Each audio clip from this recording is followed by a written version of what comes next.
Pendant des décennies, Évelyne Leclercq a illuminé les écrans français avec une élégance naturelle, une voix douce et une présence télévisuelle qui semblait éternelle. Elle faisait partie de ces rares figures populaires dont la simplicité, la chaleur humaine et la dignité en ont fait plus qu'une animatrice, une compagne quotidienne pour des millions de téléspectateurs. On l'écoutait comme on écoute une amie de longue date. On lui faisait confiance sans jamais se poser de questions. Et pourtant, derrière cette façade sereine se cachait une femme qui, toute sa vie, avait gardé pour elle un secret intime, un sentiment profond qu'elle n'avait jamais eu le courage de formuler publiquement. Un secret que beaucoup avaient deviné, murmuré, parfois même affirmé sans preuve. Un secret que nous avions tous soupçonné, mais que jamais elle n'avait voulu confirmer. Ce n'est que dans les jours précédant sa disparition, à un moment où la fragilité du corps ouvre parfois la porte aux vérités longtemps enfouies, qu'Évelyne accepta enfin de dire ce qu'elle avait toujours tu. Une confidence douce, bouleversante, presque murmurée, comme si elle craignait encore de déranger. Pour comprendre la portée de cet aveu, il faut revenir aux dernières semaines de sa vie, lorsque son entourage proche remarqua un changement subtil mais réel. Malgré son sourire habituel, malgré sa volonté de se montrer forte, une fatigue profonde s'était installée. Ceux qui l'aimaient savaient qu'elle ne se plaignait jamais. Elle avait cette pudeur des générations d'avant.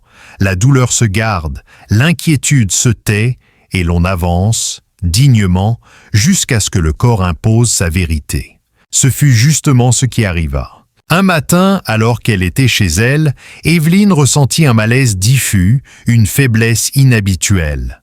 Rien de brutal, rien d'alarmant à première vue, mais assez pour qu'elle s'assoie et reconnaisse, pour la première fois depuis longtemps, qu'elle avait peur. Non pas peur de souffrir, elle avait affronté bien pire, mais peur du temps, de ce qu'il avait emporté sans qu'elle ne s'en rende compte, de ce qu'il lui restait encore à dire. Ce fut ce jour-là qu'elle décida de faire appel à sa fille. Une conversation simple au départ, presque banale, mais qui se transforma peu à peu en un moment d'une rare intensité. Sa fille lui demanda si tout allait bien. Évelyne, après un long silence, répondit simplement « Je crois que j'ai encore quelque chose à dire avant de partir ». Une phrase qui, de la part d'une femme aussi discrète, eut l'effet d'une déflagration.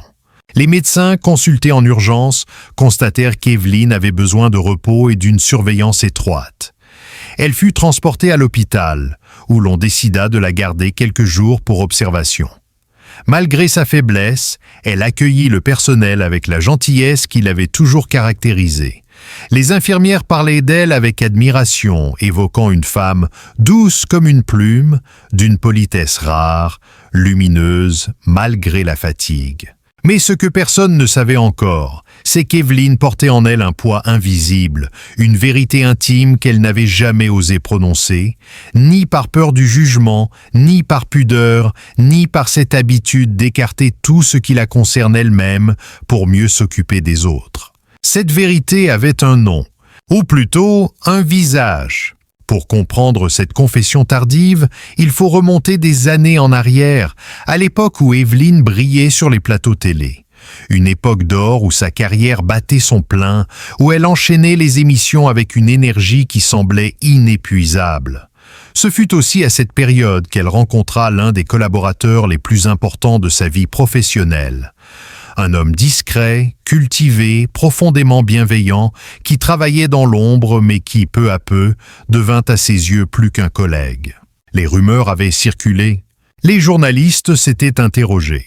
Les téléspectateurs avaient deviné quelque chose dans leurs regards, dans leurs gestes, dans cette complicité presque palpable qui n'appartenait qu'à eux. Mais jamais Évelyne n'avait confirmé quoi que ce soit. Elle avait choisi le silence, comme si cette part de sa vie devait rester protégée du monde extérieur. Peut-être par crainte de choquer, peut-être par loyauté envers sa famille, peut-être par peur que ce sentiment ne fragilise l'image professionnelle qu'elle avait mis des années à construire. Mais la vérité, elle, avait continué à vivre dans son cœur, silencieuse mais indestructible. Les derniers jours à l'hôpital furent marqués par des discussions avec sa fille, de longues conversations où les masques tombent, où l'on ne ment plus, où l'on ne joue plus un rôle. Dans ces heures suspendues, Evelyne confia ses regrets, ses joies, ses souvenirs les plus doux, et finalement, ce secret qu'elle gardait depuis si longtemps. Elle demanda à sa fille de fermer la porte. Elle attendit que la pièce soit silencieuse. Puis, d'une voix douce mais assurée, elle prononça ces mots qui allaient tout changer. « Tu sais, je l'ai aimé plus que je n'ai jamais osé le dire. » Un aveu simple, presque banal dans la forme, mais immense dans sa signification. Oui, elle avait aimé cet homme que tout le monde soupçonnait. Oui, ce sentiment avait été réel, profond, sincère. Oui, elle avait choisi de le taire. Par devoir, par retenue, par pudeur aussi. Cet amour silencieux avait été le fil rouge de sa vie adulte, un amour impossible à officialiser mais impossible à oublier. Sa fille, bouleversée, lui prit la main. « Pourquoi ne me l'avoir jamais dit ?» Evelyne répondit en souriant faiblement. « Parce que l'amour, le vrai, ne cherche pas le public, il se vit dans les coulisses. » Cette phrase, d'une beauté poignante, résumait toute sa philosophie de vie. Si cet aveu nous touche tant aujourd'hui, c'est parce qu'il révèle quelque chose d'universel. Nous aimons parfois en secret. Nous aimons parfois en silence. Nous aimons parfois sans pouvoir le dire. Et pourtant, cet amour n'en est pas moins vrai. Raconte le moment où Evelyne, affaiblie mais lucide, décida que l'heure était venue d'assumer ce que son cœur avait toujours su. Ce n'était pas un scandale. Ce n'était pas un aveu dramatique. C'était une libération. Une vérité intime, offerte sans artifice, dans la plus grande simplicité. Car au seuil de la vie, ce que l'on regrette le plus, ce ne sont pas les erreurs commises, mais les mots que l'on n'a jamais osé dire. Et Evelyne, dans sa douceur infinie, avait enfin trouvé le courage de dire les siens. Les jours qui suivirent la révélation d'Evelyne furent empreints d'une atmosphère presque irréelle. L'hôpital avec ses bruits familiers, les pas feutrés des infirmières, le cliquetis des machines, les conversations étouffées dans les couloirs, devint le théâtre d'un dévoilement que personne, pas même les membres de sa famille, n'aurait imaginé. On la connaissait pudique, discrète, presque secrète lorsqu'il s'agissait de sa vie sentimentale. Et pourtant, à mesure que les heures s'écoulaient, quelque chose en elle semblait se délier, comme si l'approche de la fin avait ouvert des portes longtemps restées verrouillées. Evelyne passait de longs moments assise près de la fenêtre, observant le ciel gris de la fin d'après-midi. Son visage, affaibli mais toujours empreint d'une grande douceur, semblait se perdre dans des souvenirs que seule elle pouvait encore entendre. Sa fille, qui venait la voir chaque jour, percevait chez elle une transformation subtile, une sérénité nouvelle, presque apaisante, née du fait qu'elle avait enfin osé dire ce qu'elle avait eu pendant des années. « Maman, comment te sens-tu aujourd'hui ?» lui demanda-t-elle un matin en déposant une écharpe douce sur ses épaules. Evelyne sourit faiblement. « Je me sens légère, comme si j'avais enfin déposé un poids que je portais depuis trop longtemps. Tu ne peux pas imaginer comme cela fait du bien de dire la vérité avant de partir. » Ce mot « partir » que sa fille redoutait tant, Evelyne le prononçait désormais avec une douceur étonnante, comme si elle parlait d'un voyage, d'une transition, et non d'une séparation définitive. Elle avait cette manière unique de rendre l'inéluctable moins cruel, d'envelopper la douleur de ceux qui l'aimaient dans un cocon de tendresse. Mais la confession qu'elle avait faite n'était que la première couche d'une vérité plus vaste. Ce que l'on avait soupçonné depuis des années, son amour pour cet homme mystérieux de son passé professionnel, n'était en réalité qu'un fragment d'une histoire plus profonde, plus complexe, plus intime. Lorsqu'elle eut retrouvé assez de force, elle demanda à revoir sa fille seule à seule. La pièce était silencieuse, baignée d'une lumière douce, presque dorée. Evelyne, les mains soigneusement posées l'une sur l'autre, semblait prête à poursuivre un récit longtemps interrompu. « Tu sais, ma chérie, ce n'est pas seulement que je l'ai aimé, c'est que je ne me suis jamais permise de vivre cet amour, et c'est peut-être le plus grand regret de ma vie. » Sa fille comprit à cet instant que le secret qu'elle croyait avoir percé n'était en réalité que la surface d'une douleur silencieuse. « Pourquoi ne t'es-tu pas autorisée à l'aimer vraiment ? » Parce que j'avais peur. Peur de détruire ce que j'avais construit, peur de décevoir, peur qu'on me juge. À cette époque, une femme publique qui s'autorisait à aimer quelqu'un déjà engagé, même simplement suspecté, c'était impensable. J'ai préféré me taire, me protéger et protéger les autres. Mais en faisant cela, je me suis privé d'une partie de ma vie. Elle marqua une pause. Ses yeux, un instant, se perdirent dans le vide, comme si elle cherchait à retrouver les contours d'un souvenir lointain. Il m'aimait aussi, je le sais. On n'avait pas besoin de mots. Tout était dans les regards, dans nos gestes, dans nos silences.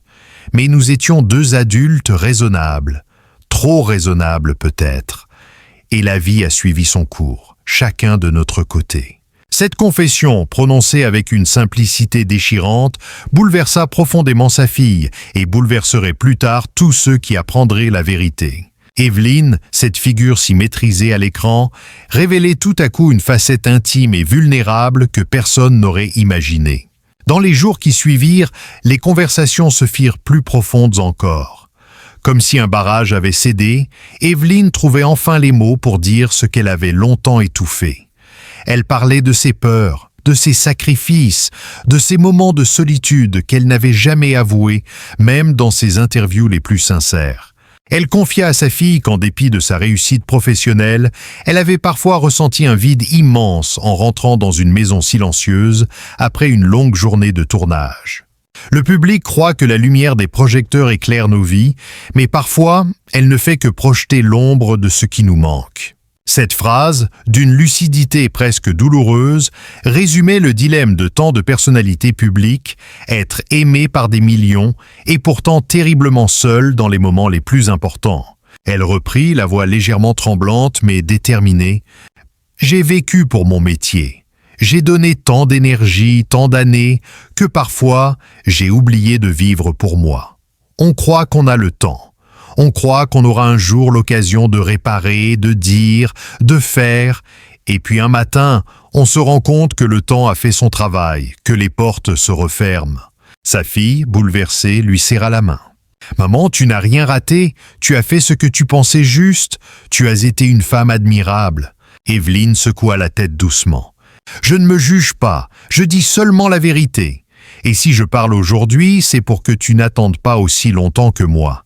Vis, ma chérie, aime, n'aie pas peur. » Chaque mot semblait être une délivrance, une transmission, une lettre d'adieu déguisée en conseil. Dans les derniers moments, son aveu s'approfondit encore. Ce qu'elle avait admis, cet amour silencieux, n'était pas seulement un sentiment du passé. C'était une blessure douce amère qu'elle avait portée toute sa vie, un fil invisible qui l'avait accompagnée même lorsqu'elle souriait à la caméra. Je crois que je l'aimerai toujours, mais ce n'est pas cela qui me rend triste. Ce qui me rend triste, c'est de n'avoir jamais eu le courage de vivre pleinement ce que mon cœur ressentait. Puis, dans un souffle presque imperceptible, elle ajouta « On ne devrait jamais avoir honte d'aimer, jamais. » Ce furent peut-être les mots les plus forts qu'elle ait prononcés dans toute son existence. Ainsi s'acheva ce chapitre de sa vie. Dans le calme, dans la vérité, dans une sincérité que seule la conscience de la fin peut offrir. Elle n'avait plus peur. La confession l'avait libérée. Elle avait rendu justice à son propre cœur après des années d'un silence qu'elle ne désirait plus porter. Pour sa fille, pour ses proches, pour ceux qui découvriront un jour ce récit, cette confession n'était pas seulement un secret révélé. C'était une leçon de vie, une invitation à ne pas étouffer ce que l'on ressent, à ne pas vivre selon la peur du regard des autres, à ne pas laisser les années décider à notre place. Car au crépuscule de son existence, Evelyne avait enfin compris et enfin dit ce que nous soupçonnions tous. Le plus grand secret de sa vie avait été aussi le plus grand amour de son cœur. Les derniers jours d'Evelyne Leclerc furent marqués par une intensité émotionnelle rare, presque palpable. Après avoir enfin avoué à sa fille l'existence de cet amour silencieux, longtemps enfoui sous les obligations professionnelles et la pudeur personnelle, quelque chose changea en elle. Une paix nouvelle, profonde, s'installa peu à peu dans son regard. Les infirmières en parlaient entre elles. Elle a l'air différente, comme si elle avait laissé un poids derrière elle. Ce changement n'était pas seulement perceptible, il était réel, presque physique. Evelyne, malgré sa faiblesse croissante, semblait retrouver une forme d'élan intérieur, une lucidité lumineuse, née de la vérité enfin dite. Et autour d'elle, l'atmosphère se transformait. La chambre d'hôpital n'était plus un lieu de douleur, mais un lieu de transmission, d'intimité, de révélation tardive mais essentielle.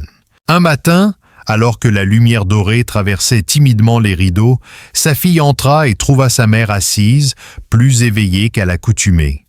Sur son visage, une expression douce mais chargée d'émotion. « Tu es levé tôt aujourd'hui. Tu as bien dormi ?» demanda-t-elle en approchant. « Non, mais j'ai beaucoup pensé. La nuit porte parfois des réponses que le jour n'ose pas dévoiler. » Sa fille s'assit à côté d'elle, attentive. « Tes réponses à quoi, maman ?» Evelyne prit un long moment avant de répondre. Son regard se perdit vers la fenêtre, comme si elle cherchait dans le ciel une forme de courage. « À ma vie, à ce que j'ai fait, à ce que je n'ai pas fait, à ce que j'ai tu si longtemps. » Il était clair que la confession de la veille n'avait été qu'un premier pas. Une porte venait à peine de s'entr'ouvrir. Ce matin-là, elle était prête à l'ouvrir entièrement. Avec une sérénité presque bouleversante, elle poursuivit. « Tu sais, tout le monde croyait me connaître. Il voyait la femme souriante, professionnelle, assumée, mais personne ne savait vraiment qui j'étais quand les caméras s'éteignaient. Même toi, je ne t'ai pas tout dit. » Sa fille resta silencieuse, soutenant sa main. Evelyne inspira doucement. « Ce que je dois te dire maintenant est plus important que tout ce que j'ai admis jusqu'ici. Ce n'est pas seulement que j'ai aimé cet homme, c'est que cet amour a façonné toute ma vie. » Elle reprit, la voix tremblante. « Je ne me suis jamais mariée à nouveau parce que mon cœur était déjà pris. Je ne l'ai jamais dit, mais c'est vrai. Et même si la vie nous a séparés, même si nous n'avons jamais franchi certaines limites, il était là, toujours, dans mes choix, dans mes peurs, dans mes silences. » Pour sa fille, ces mots furent un choc. Elle avait toujours pensé que sa mère avait simplement préféré l'indépendance, la liberté, la carrière. Elle découvre soudain une réalité bien différente. Une femme fidèle à un sentiment secret, à un amour que personne n'avait jamais pleinement compris. « Tu veux dire que tu n'as jamais cessé de l'aimer ?»« Jamais, et c'est sans doute ce que j'aurais dû avouer il y a très longtemps. » À mesure qu'elle parlait, une gravité tendre remplissait la pièce. Evelyne semblait reconstruire sa vie à voix haute, comme si elle souhaitait laisser derrière elle une version complète, honnête, sincère, non pas celle que le public connaissait, mais celle qu'elle était réellement. Elle poursuivit en fixant sa fille droit dans les yeux. « On croit que l'essentiel dans la vie, ce sont les réussites, la reconnaissance, les choix raisonnables. Mais ce n'est pas vrai. L'essentiel, c'est l'amour qu'on porte, celui qu'on donne, celui qu'on reçoit, même en secret, surtout en secret. » Ces paroles, empreintes d'une sagesse profonde, avaient le poids d'un testament moral. Puis, après un long silence, elle ajouta « Et tu sais ce que nous soupçonnions tous, ce que les gens disaient parfois sans jamais être sûrs ?» Sa fille fronça les sourcils. « Que veux-tu dire ?» Evelyne posa sa main sur la sienne, la serra avec une douceur infinie. Il pensait que j'avais renoncé à l'amour pour ma carrière. Mais en réalité, j'ai sacrifié ma vie personnelle pour préserver un amour que je ne pouvais pas vivre. Un frisson parcourut sa fille. C'était cela, la vérité que tout le monde avait devinée sans jamais la confirmer. Ce secret que les proches soupçonnaient, que les téléspectateurs percevaient parfois dans un regard, dans un sourire trop silencieux. Ce qu'Evelyne confirmait enfin sur son lit d'hôpital, c'était l'existence d'une vie intérieure vaste et cachée, d'un amour dévorant mais invisible, d'un choix douloureux qui avait façonné toute son existence. Au fil des heures, elle continua à se confier. Ses regrets, ses espoirs, ses peurs de femme, les moments où elle avait failli tout avouer, les lettres qu'elle avait écrites puis déchirées, les nuits où elle avait pleuré en silence après une journée entière de tournage. « Je ne veux pas que tu portes mes regrets, je veux seulement que tu comprennes que j'ai vécu comme j'ai pu, avec pudeur, avec courage parfois, avec erreur aussi, mais surtout avec amour. » Ce fut un moment d'une intensité presque sacrée. Sa fille, les yeux brillants, répondit simplement « Merci de me le dire. Merci d'avoir confiance en moi pour entendre cela. » Dans les dernières heures de lucidité, Evelyne formula son ultime souhait. « Promets-moi que tu vivras sans te cacher, sans enfouir ce que tu ressens, que tu aimeras pleinement et que tu n'attendras pas la fin pour dire ce que ton cœur sait déjà. » Cette demande fut la plus belle leçon qu'elle pouvait laisser. Une leçon née d'une vie entière de silence. Une leçon que beaucoup reconnaîtront comme une vérité universelle. Le véritable regret n'est pas d'avoir aimé, mais de ne pas l'avoir dit. Ainsi s'acheva la dernière confession d'Evelyne Leclerc. Dans un souffle, elle confirma ce que tout le monde avait toujours suspecté. Derrière la femme publique, derrière l'animatrice parfaite, derrière la star lumineuse, vivait une femme amoureuse, sensible, silencieusement déchirée, mais intensément vivante.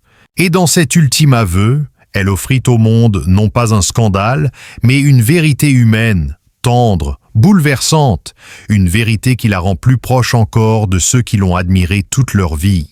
Son secret n'était plus un fardeau. Il devenait un héritage, un message pour tous, une invitation à ne plus taire ce que le cœur sait depuis longtemps. Quand l'on repense au parcours d'Evelyne Leclerc, à cette femme qui a marqué des générations par sa douceur, sa lumière et son professionnalisme, on comprend que sa plus grande révélation ne fut pas liée à la télévision, ni à ses succès, ni aux moments de gloire vécus sous les projecteurs. Non, sa plus grande vérité fut humaine, profondément intime, chuchotée dans les derniers jours d'une vie riche mais silencieusement tourmentée. Elle avait passé des décennies à offrir une image parfaite, à incarner une élégance discrète, à cacher les fissures d'un cœur qui avait aimé en secret. Et ce n'est qu'au crépuscule de son existence qu'elle trouva la force d'avouer ce que beaucoup soupçonnaient, mais que personne n'avait jamais entendu de sa bouche. Qu'un amour invisible avait guidé sa vie entière, qu'un sentiment jamais assumé avait modelé chacun de ses choix, chacune de ses peurs, chacun de ses silences. Sa confession ne fut ni une rupture, ni un scandale, ni un bouleversement destiné à choquer. Elle fut un acte de vérité, un souffle d'honnêteté pure, une manière de dire au monde « J'ai aimé sans le dire, j'ai aimé en secret, mais j'ai aimé de tout mon cœur. » Et cette vérité, lumineuse dans sa simplicité, a touché bien plus profondément que n'importe quel aveu sensationnel. Car ce qu'Evelyne nous laisse aujourd'hui, ce n'est pas seulement le souvenir d'une animatrice talentueuse, mais celui d'une femme qui a enfin accepté d'être vulnérable. Une femme qui nous rappelle que la vie est trop courte pour taire ce que l'on ressent, trop fragile pour se cacher derrière les convenances, trop précieuse pour sacrifier son cœur au nom de la peur du jugement. Dans ses dernières conversations, elle a confié à sa fille, et indirectement à chacun de nous, un message qui résonne comme un testament émotionnel. Ne laissez jamais les années décider à votre place. Aimez tant qu'il est temps. Parlez tant que votre voix peut encore porter. N'attendez pas l'ultime moment pour dire ce que votre cœur sait déjà. C'est un message simple, mais essentiel. Un message qui bouleverse parce qu'il vient d'une femme qui a connu la notoriété, la solitude, la pudeur, les regrets, mais aussi la grâce de reconnaître ses propres erreurs avec une humilité désarmante. Et c'est ce message, plus que tout, qui survivra à travers le temps. Message final, pour continuer à recevoir des histoires vraies, humaines et profondes. Si ce récit vous a touché, si l'histoire d'Evelyne vous a ému, bouleversé, inspiré ou simplement fait réfléchir, alors sachez que vous êtes au bon endroit. Ici, nous racontons la vérité derrière les visages publics, les émotions cachées derrière les sourires télévisés, les secrets qui façonnent les vies des personnalités que vous croyez connaître. Pour ne manquer aucune de ces histoires, pour continuer à découvrir des analyses, des confidences, des révélations humaines et des récits intimes comme celui-ci, abonnez-vous dès maintenant à la chaîne. Cela ne vous coûte rien, mais cela change tout pour nous. Votre abonnement permet à ces récits d'exister, de toucher d'autres personnes, de poursuivre ce travail de mémoire et d'analyse que nous mettons tant de cœur à réaliser. Likez la vidéo. Si vous avez apprécié cette histoire ou si elle vous a fait réfléchir, un simple « j'aime » aide énormément. Laissez un commentaire. Partagez votre avis, votre émotion, votre interprétation. Les histoires n'existent vraiment que lorsqu'elles résonnent en vous. Activez la cloche. Ainsi, vous serez averti dès qu'une nouvelle enquête, un nouveau portrait ou un nouveau témoignage sera publié. Merci du fond du cœur d'avoir lu jusqu'ici.